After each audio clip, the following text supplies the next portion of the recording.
It was a fall afternoon in Omaha, Nebraska, the gentle breeze blowing, the streets painted red and orange from the colorful leaves, and birds singing a tune to the world. It had all the makings to give way to a peaceful evening. Unbeknownst to the city, a bright and beautiful day would quickly turn dim, and from the shadows, a figure would emerge, a man that would introduce pain and sorrow to an unsuspecting family. As evil does, he would bring chaos and then flee. But before he decided to return to the darkness, he would take an angel along with him.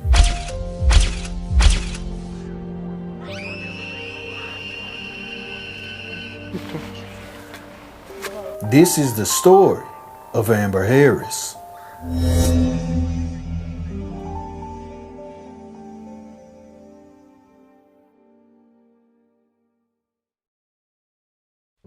August 8th, 1993. The world would make way for Amber Harris. She would be brought into this world by her mother and father, Michael and Melissa Harris. The place she called home would be Omaha, Nebraska. Growing up for Amber was great.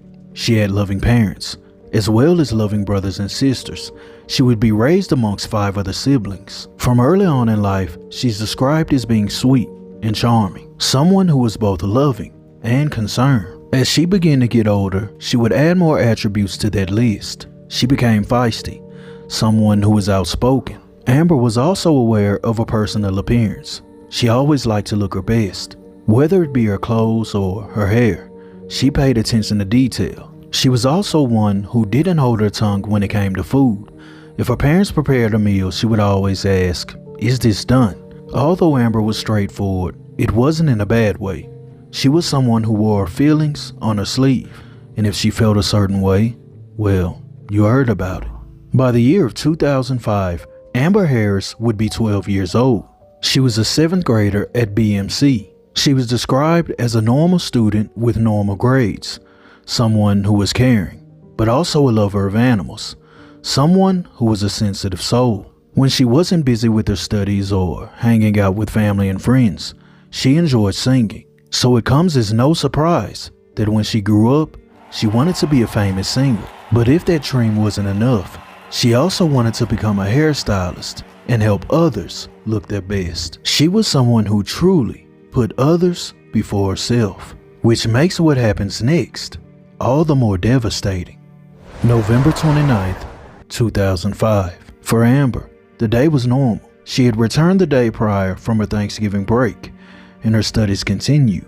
She would go to school, and then afterwards, she would get on the bus and head home. Her parents would patiently wait for her to walk through the door, but on that evening, she wouldn't return. When too much time had elapsed, they would decide to contact the authorities. They would relay their fears of their daughter not returning, and fears that something might have happened, because it wasn't like her. The officers would then turn their attention to the school, and they would inquire on whether or not she was present that day. They were able to confirm she was. She would also be captured on surveillance tape, leaving the bus and walking towards her home. Needless to say, this is the last video evidence of her alive before her disappearance. Law enforcement would spend the rest of the evening interviewing the people who were on the bus with her, trying to find any type of lead. Most could only recollect her leaving the bus, but one person would offer an alternative theory. They said that she may have been with her boyfriend, so the authorities follow up on this lead, but it leads to nowhere. She wasn't with him, and he hadn't seen her. There was no sleep for Amber's parents that night. They waited by the phone and watched the door, hoping their child would arrive, but she wouldn't. And before you know it, the nighttime hours would greet the daylight, and Amber Harris was still missing. By November 30th of 2005, the media had been contacted, and flyers began to go up. In light of the situation, the community would come together, and they would form their own search parties to go out and look for Amber, but they were unsuccessful. For people who knew Amber, they knew something was wrong. She was a good kid, someone who followed the rules, and disappearing wasn't in her nature. But for law enforcement, they thought otherwise, and they were treating the situation as a runaway.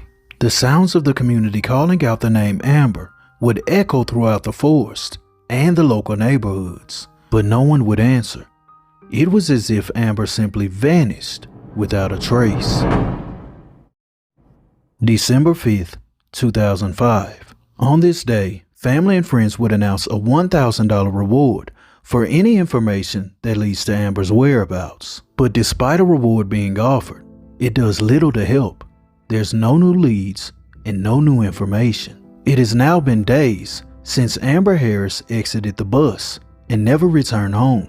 And the more time that passes, the more it seems that something sinister may have happened. Around this time, the FBI would get involved in the investigation, but they too were stumped. By now, the local PD knew something was wrong. A 12-year-old was missing, and it's unlikely that she would have ran away for that long. But by the time the FBI got involved, they didn't have much to turn over to them. They were essentially starting from square one.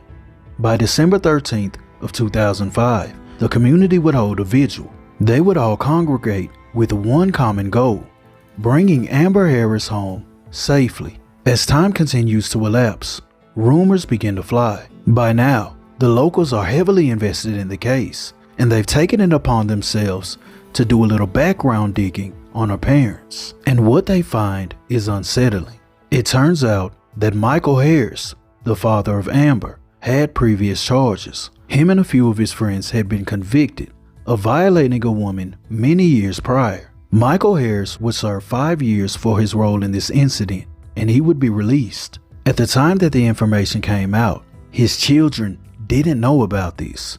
They were completely blind to it. But due to the severity of the case, it was now public knowledge. But if that wasn't bad enough, just 1 year prior to Amber's disappearance, his wife Melissa had filed for a protection order against him. What the community first saw as a loving home and concerned parents quickly turned to heavy suspicion. They were now pointing the finger, and it was directly at her father.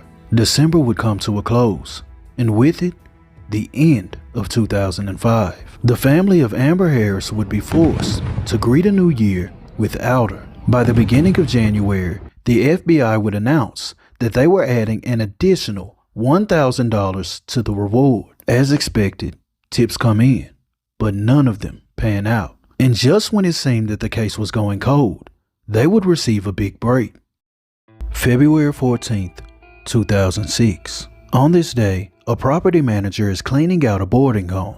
While preparing to repaint the walls, he would collect the trash, and he would take it out back to throw it away. When he gets out back to discard of the items, he notices a book bag on top of the trash, and it's in pristine condition. To his surprise, when he checks out the bag, Amber Harris's name is attached to it. He then thinks back to the missing 12-year-old girl, and he contacts the authorities. The detectives show up and collect the evidence, and when they look inside of the bag, they find a bra, a pair of jeans, as well as a jacket. These clothes do in fact match the clothing that Amber had on the day she disappeared. While collecting the evidence, they knew for certain something was off, because on the clothing was blood.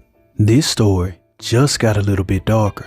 In light of the discovery, they would turn their attention to the home, which was in fact a boarding home, and they would inquire about the previous residents. This would lead the investigators to a man who goes by the name of Roy Ellis, and when they look into his background, they believe it's enough to deem him a strong person of interest. In the early 90s, Roy Ellis was convicted of violating 2 separate family members. During that instant, he got them pregnant, and they did bring forth children. But if being family members wasn't enough, they weren't even of age. But this wasn't his first run-in with the law. In 1975, he held up a Kentucky Fried Chicken. He was captured shortly thereafter. He would be incarcerated and spent a few years in prison. But by 1982, he was back at it. He would once again hold up another Kentucky Fried Chicken. He was caught and sent to prison. This time, he would receive a sentence of 10 years. While he was incarcerated this time, this is when his family members came forth and spoke their truth. He was convicted and handed additional time. He wouldn't be released until September 21st of 2024. The authorities are now faced with a guy with a troubled past. A guy who just so happened to live in a boarding home in the same area that Amber Harris disappeared. The focus was now on him. He was wanted for questioning, and they were out to find him. It wouldn't take long for the investigators to catch up with Roy Ellis, because guess what? While they were searching for him, they would come to find that he was in jail. Roy Ellis' ex-girlfriend had a protection order against him, and he violated it. So, back to jail he went. The detectives would pull him from his cell for an interview, but while interviewing him, he denied knowing any knowledge of her whereabouts and said he had nothing to do with her disappearance. He would stick to that story. The authorities would then ask for a DNA sample, and he would decline. But in the state of Nebraska, if you're a felon, you don't have that luxury, so they take it anyways. He's then taken back to his cell, where he does some questionable things. He begins calling his former neighbors that live next door to the boarding home. At the time, he was inquiring about the residence that Amber's book bag was found at. Now, unbeknownst to him, he doesn't know at this time they found it. He's simply telling his friends and his neighbors that he left some paperwork there and he needs to get it. It's dire because it could cause a whole lot of trouble. These are a few snippets of the calls recorded from jail.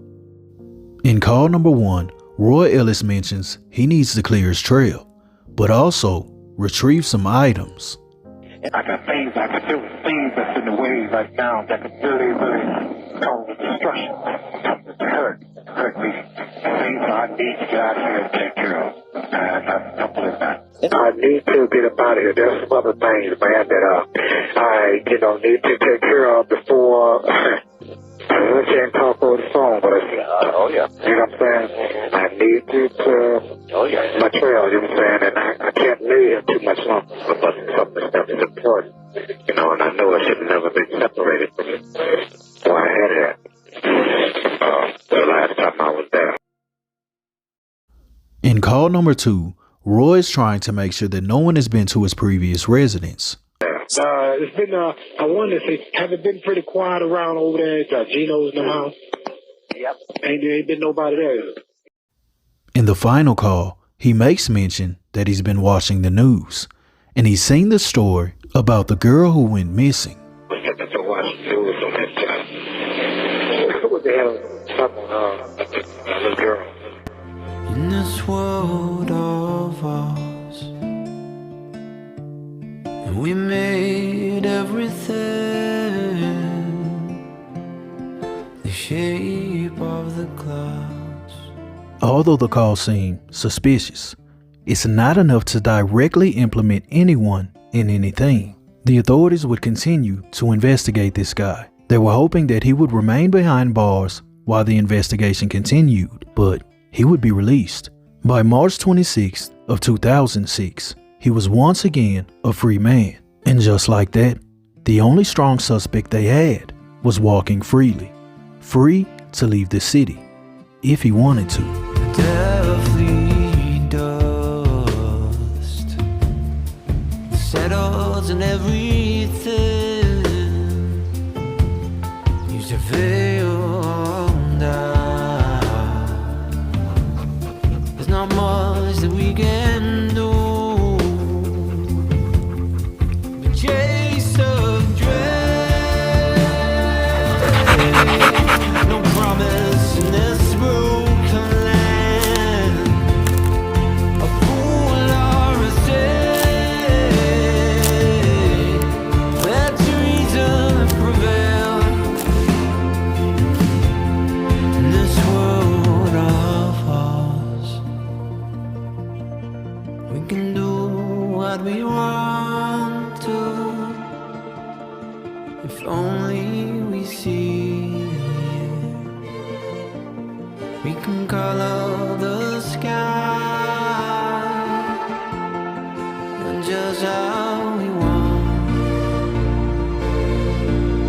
in this world of ours.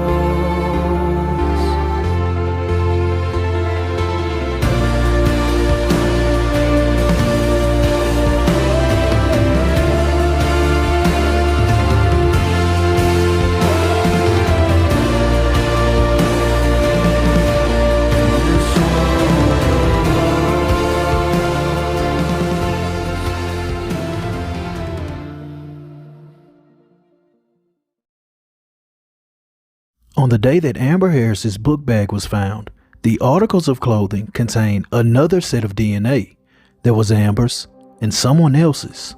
As I mentioned, they took his DNA and the results were back. They couldn't definitively say it was his, but at the same time, they couldn't say it wasn't. For now, it's mere speculation and not enough to obtain a warrant. And with Roy Ellis denying everything, their only hope is finding the victim and bringing Amber home. May 11th, 2006. A passerby is strolling along in Omaha Hummer Park. While on a casual stroll, they would come across something odd, but at a closer glance, they would realize that what they were looking at was remains. When authorities arrived on the scene, they would witness a shallow grave. This victim was partially clothed. The victim had no personal belongings, no identification, and due to the state of the remains, they couldn't even get a positive ID. On May 14th of 2006, an official autopsy would begin. They were able to determine that the victim passed due to BFT. In layman's terms, they were struck in the head region. They were also able to determine that the victim had been out there for several months. They knew it was a young female between the ages of 9 and 16. But one thing was missing, a positive identification. So they would take a DNA sample and hope for the best. Sadly, on May 19th of 2006, the remains would be positively identified as 12-year-old Amber Marie Harris. Due to the upgrade in the case, the authorities were once again seeking out Roy Ellis. They wanted to bring him in for another interview. And like deja vu, he wasn't hard to find. Because guess what? He was once again back in jail for once again violating a protection order. Just like before, he would deny everything. But unbeknownst to him, someone was lying in wait, a cellmate. The inmate would come forward and say that Roy Ellis told him that he saw Amber Harris walking home from school. He then took her. He put her in a vehicle. He then took her to a secluded area. He then proceeded to violate her. He explains that during this instant, the screams got too loud for him. So he took a hammer and he swung it. But he didn't think that that was enough. He didn't think that he completed the job. So he then put his hands around her neck. This was him effectively ending it all. He then placed her in the trunk of the car, drove her out to Hummer Park, dug a shallow hole, and that's where she lied. Along with the partial DNA and the cellmate's testimony, that was enough to charge him with murder. By the time they reached court, they were seeking the ultimate penalty. Roy Ellis would be convicted. He's currently waiting on his punishment. One day, his cell is going to open and they're going to take him out. As he takes that long walk down that long hallway to his final setting, he's going to think. First, he's going to remember the two faces of the terrified KFC employees that he held up and essentially scarred for life. Then he's going to think about those two family members, the two girls that he took their love for granted. And instead of returning that love, he gave them a lifetime of pain. As he makes his way to the bed and he lies down and he's strapped in, he's going to remember one more face. That face will be Amber Harris. And as they carry out the final act, he's going to relive what he did to her every single moment. And at the final point, everything will turn black. And when the justice is finally served, you'll soon be forgotten. But the memory of Amber Harris will live on forever through her family, through her friends, through everyone who encountered her. Because just as you took a life, you gave a new one to someone else, a new beginning. Tonight, someone is going to hold their children just a little bit tighter. Someone may think twice about that child they have walking home. Someone out there may have fallen out with a family member. And guess what?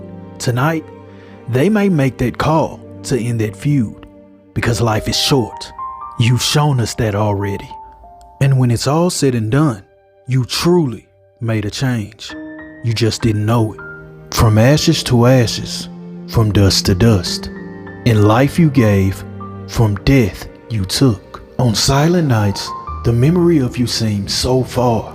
They say you're in heaven, so I chase the stars. And then daylight comes, and the stars fade. So why you left long ago, to me, you disappear every day. From ashes to ashes, from dust to dust. In life you gave, from death you took. What happened to Amber Harris is all around tragic. But to add insult to injury, this was a guy who shouldn't have even been on the streets. A guy who was given second chance after second chance. And in the end, he only got worse after every chance he was given. My heart truly goes out to the family. Rest in peace, Amber Harris. Thank you for being a light for others.